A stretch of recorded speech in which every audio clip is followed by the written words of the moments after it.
Hey guys, it's Derek from Pacific Coast Auto here in Japan, and we're looking at an inventory vehicle here. This is a Ford Kaaaaa two-door kind of micro car that was never available in Canada, and so when I saw it come up for auction, I was like, wow, I've always wanted to see one of those. Maybe I should buy it, and I got it for a really cheap price, otherwise I wouldn't have bought it. And it's kind of an overlooked car. So this is the type of car that you can usually get from Japan at pretty cheap, and so we'd be able to sell this one for pretty cheap as well. It is a front-wheel drive, made in Germany, Ford, 1.3 liter inline four-cylinder engine, and this is going to be a walk-around video of the condition of the car. We're going to go over the inspection sheet here from the auction. That is the original one, and then if you want to buy it, there's going to be a price in the description to the video. So first off, I'm going to start the engine here, so you can see the engine start on the video. Seems like the battery is a little bit weak, but probably because we've had it in our lot for several months now before I had time to come and take a look at the car. Now we don't have any warning lamps on the dashboard there. I'm going to show you the exhaust here. Doesn't look like we have any issues with the exhaust. And this has 45,000 original kilometers on it. Now I realize it's a 5-digit odometer on there, but I figure it hasn't rolled over judging by the amount of wear that is inside the car, inside and out. Now I don't have experience with this engine. It sounds a little bit ticky, but I don't think that that's an issue with the engine. I think that's just what these engines sound like, because there are a lot of engines that do sound like this. It's an 8-valve engine. Valve cover gasket has some slight leak there, you can see. Okay, the coolant looks like it needs to be changed. It's not very nice looking. Oil is kind of the same way, but probably a little bit better than the coolant is.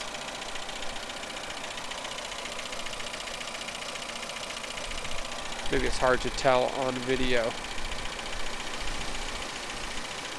Seems to me, ouch. Be careful of this corner on the hood when you're going to put the dipstick back in. Okay, gonna close the hood here. Then I'll translate the auction sheet for you. Okay, so it's a 1999 Ford Kaaaaa, 45,189 kilometers, comes with sunroof. It's an auction grade 3.5 with an interior B. It says interior one part is dirty and scratched, seat is saggy. Spare tire bar. What? Oh, the spare tire is flat. Okay. The hood opener doesn't work. It actually does work. It's just a little bit loose. And so, something that may fail in the future. Various scratches, dents, and paint fade on the car. And then if you look at that diagram here, it's generally pretty good with some A2 on this side. That's medium scratches. I'll show you that now. So if you look in the middle of the door, everything looks to be pretty fine. You go down, you can see kind of a bit there and here. See at the bottom of the door there. Okay. And then peeling paint on the front of the bumper. See around here. Also the headlights are a bit foggy. And the Ford badge on the front is peeling. We also have some paint fade on the roof. You can see there. Now it is light, so you can't see very much, but it is there. Okay, so I'm going to do a once around. I know a lot of people that are outside of Europe don't know about this car because it is only sold there. Ford has a number of cars that are only sold in Europe, and I suspect that most people in Europe won't be too excited about this car because they're pretty easy to buy there, and they're not, you know, an enthusiast type car. It's just a regular commuter car that's small. For Canada though, if you can import one of these, you may be one of the only people in Canada that has one, and to some people that may be a plus. It has a 5-speed manual transmission with a 1.3 liter, and so it would be very economical, and you get to have a car that nobody else has. Now I get that not everybody's going to be interested in the styling of this car. It is very unique. It's not really that sporty. It's kind of a Derek, why did you buy this? But I like weird cars, and I know there are other people out there that like weird cars, and if you can get one at a reasonable price, I think it would be something that will interest somebody. Now the reason why I haven't actually shot this one is because I've been pretty busy So it's just been sitting in our lot taking up space, and I've got some time today, so I thought that I would shoot this. And I want to get it out of the lot right away, so we're going to have a very aggressive price on it as well. The car will go to auction pretty soon if there are no buyers for it, which may be what happens. I don't know. Okay, so going in, driving wise, I drove it. It drives fine. It does have a little bit of a sound coming from the front. I believe that would be a shock absorber that needs to be replaced. So full disclosure on that. If you do want to buy the car, it has to be as is, because we're basically not going to make any money on a car like this. It's sort of like, you know, I see cars at auction. Ooh, I want one of those, and then don't think through it very well. Cool little cup holders here. You can have different sizes of cups right in the door. You have the 355 and then the Japanese size coffee can. I do like the doors are kind of Volkswagen Lupo style with the color of the car on the inside here. Okay, super big doors, very easy to get into. I don't know if you can pop the trunk with this button. I don't think that you can. I think that button is broken. And then you can't just like push here and open it. And so in order to get into the trunk, you need the key out. I'm going to go do that in just a second, but first off, sit in here. I'm going to turn the AC on and do our typical interior check in here. So first off, power windows. So that one's good and fast.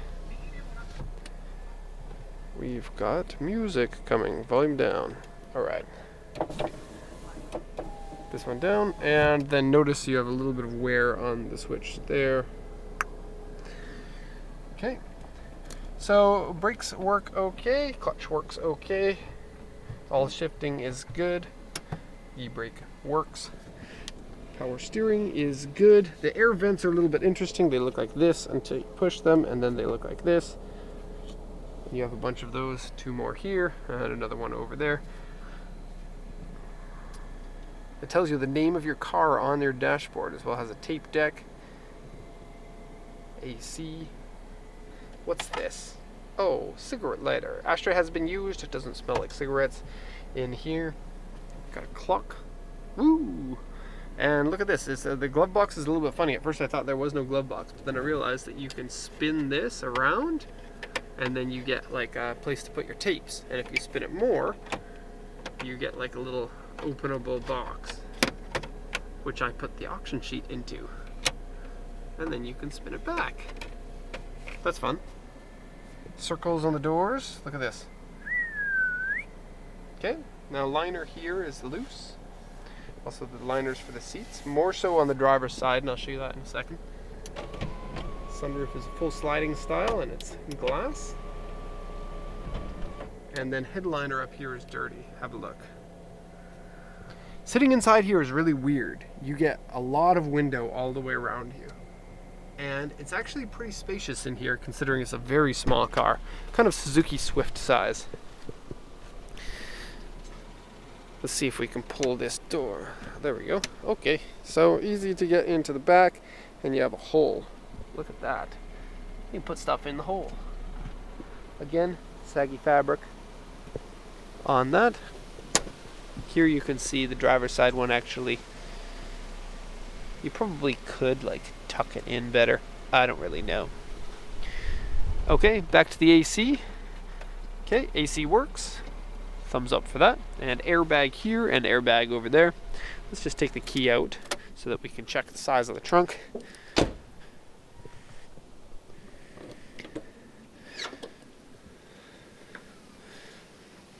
Okay, bigger than a Lupo, I guess, which is one of the only cars this size that I have experience with. Okay, and then driving wise, the 1.3 liter engine is not a powerful engine by any means, but it doesn't feel super weak. It feels, I guess, faster than a Suzuki Swift would, because I do have experience driving one of those. I'll show you that fade again on the front. Okay, so if you are interested in it, there's the price for it will be in the description to the YouTube video. And then you can email us about the cost of shipping, because that would be different for each country if you want. Note, not importable to the USA, would be importable to Canada.